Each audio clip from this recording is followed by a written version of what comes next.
So you've lost biodiversity, you've lost your seed freedom, you've even lost your life. Of course, Monsanto doesn't think anything of spinning new myths. So one of the articles that came out was how Indian women are being liberated through BT cotton, genetically engineered cotton. And the logic was fascinating. It said, now the women are working as cotton pickers in other people's fields. But the reason they're working as cotton pickers in other people's fields is because they've lost their own field, which is not progress, it's not liberation. They used to be the seed keepers. Today, they are the seed slaves. But what is worse, the article goes on to say, and if they're in the field, then we can assume that the men are looking after the children. That assumption is false, because the woman is in someone else's field because her husband committed suicide. My office has just sent me a new ad that's been put in all the papers today about how India has become a cotton exporting country. Well, we were exporting cotton way back. I mean, why did the British want India? For our spices, our cotton, and our indigo. That's the reason the East India Company had to conquer the entire country. Of course, there are now new arguments being used for genetic engineering. A new word called nutraceuticals has been created. We'll create new nutrition. And the one I've been debating, I thought it would die and fade out. It's called golden rice. Now, golden rice is a rice made yellow. Of course, we make yellow rice when we add turmeric to it, because turmeric will make anything yellow. But this golden rice has taken the yellowing genes from petunia, and they've evolved a miraculous 34 micrograms of vitamin A equivalent. And everyone says, wow, now there'll be no blindness. You know how much the greens we eat have? 1,400 micrograms. And there's a beautiful red rice exactly in the area where I was walking in that documentary. In that area we have a little pocket where the soils are able to produce the most beautiful red rice. And we did measurements. That red rice has 40 micrograms of vitamin A and iron and other things. So we actually decline vitamin A availability 70-fold and say we've produced more vitamin A. So I was having a debate with the scientist in Switzerland who's worked on this, but of course, every scientist has behind them companies who both finance them or who have the patents, and there are 80 patents linked to golden rice. And the last time I was debating him over, I think it was BBC, he said, well, what's the alternative? I said, the alternative is let women grow all the greens in their kitchen gardens. All we have to do is make sure they have the seeds and they have that little patch of land. And we actually now have a movement we've built called Gardens of Hope. I was in Punjab where suicides are now very, very intense. And I wanted to do something with the widows. And I just suggested, why don't you start kitchen gardens? And they said, well, we've never done it. And I said, try. Because we don't have water. I said, no, you have kitchen, you wash your dishes, the water runs out, tiny patch. I left seeds for 100.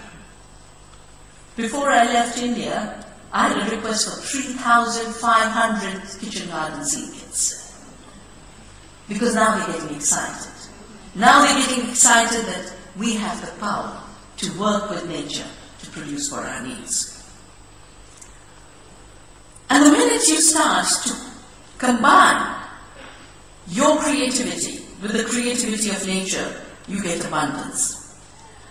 We have a report, and you're very welcome to visit our website, Navdanya, Navdanya, and download some of these reports.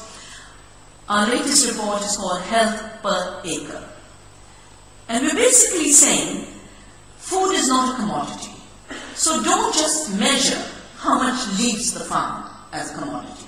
Don't just measure the yield. Measure the health of the soil, measure the nutrition in your food, measure the health of farming families, and the health of those who eat that tremendously rich food. And we can show that India could be producing twice the amount of nutrition if it was doing agriculture in ecologically sustainable ways. So there's no reason for scarcity. Scarcity is a product of an agriculture that's not designed to feed people. It's designed to feed profits. And because it's designed to feed profits, it goes further and further away from the real base of agriculture. It goes further away from the soil, from the biodiversity. It even goes further away from the sun. It goes further away from the water. And then it manipulates our minds to imagine that we are producing more when we are producing less. That farmers are earning more when they are spending more and therefore earning less. If farmers were earning more, we wouldn't have seen the disappearance of family farms and small farms worldwide. And in the United States, because this trajectory is most advanced in the United States, they have only 2% people on the land. They have a higher number of people in their jails. They've even stopped counting farmers in their census. And in spite of that, people will do organic farming. In spite of that, and I've got the figures last time I was there, the majority of new organic farmers are women. Many of them professional women who did everything in life and realized, no, I want to be an organic farmer. And I notice it's the same here in Iceland, where in spite of the $400 billion subsidy that goes to industrial agriculture at the level of OECD, in spite of everything promoting chemical farming, farmers still want to be able to produce good food and work with the land and work with the soil. We have two futures of food. And the manifestos that have been published trace some of those options. One option is biodiverse, organic, fresh, local. The other option is monocultures, toxics, GMOs, canned food, globally traded food. There's a huge war in India against those who sell fresh food or freshly cooked food. And it's taking place in the name of food safety. It's also happened in this country. You know, if a cucumber likes to bend a little, how dare you? You've got to be strict. Yeah?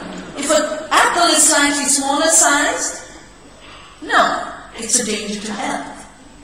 So diversity has been made a hazard. Artisanal production with the hands has been made a hazard. Lethal toxics used in food, GMOs, have been made safe. And the result is what we saw with the outbreak of the mutant E. coli in Germany, which killed 90 people earlier this year. Every second year, and there was an outbreak of a new problem in Cargill's meat plants in the United States, and they had to withdraw the meat. Of course, when you make, in India, they're making fresh food look dangerous, and street food, we have most amazing, delicious street foods. Street foods are being made illegal right now under a new food safety law. And everyday ads are coming. If a woman is cooking in the house, it's dangerous. If a street vendor is giving you fresh samosas and pakoras, it can never harm you because they come straight out of a heated oil. No, that's dangerous. Packaged food is what we should be eating. Canned food. We have a whole ministry for food processing. And what does the food processing ministry end up doing? Making it illegal to have anything that's not packaged in aluminium. Now you know aluminium.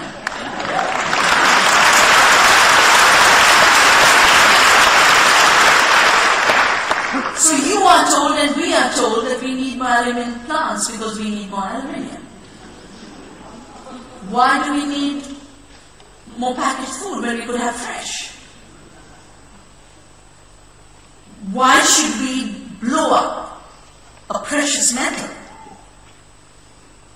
I'm carrying in my purse, I won't bother to take it out, but my hotel room has this coffee where every individual serving of coffee comes in aluminium. You've seen those things called Nespresso. And of course the innovation of Nespresso, not in the coffee, but in the aluminium packing. In India, we had no aluminium use. It's being pushed on us a little bit. 1 kilogram per capita is our aluminium use, thank goodness. But the aluminium industry is saying that's too little, we are not advanced enough. So we must get more smelters. And we must buy more bauxite. You, of course, have done tremendously well. You are one of the highest aluminium, what was it here? 900 kilograms per capita. What a claim to fame.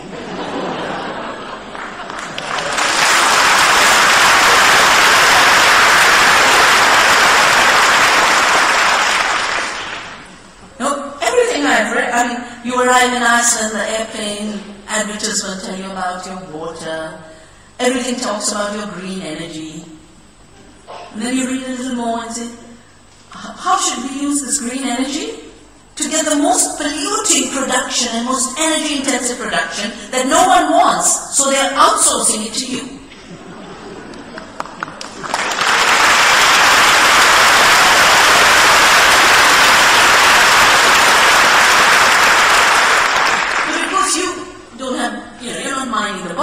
Importing the bauxite and exporting the aluminium. If one did an ecological audit of this process, it's hugely wasteful. It's not a clean process. The energy used in the aluminium smelter doesn't create a green economy because the rest of it is all highly damaging to ecosystems and pollution.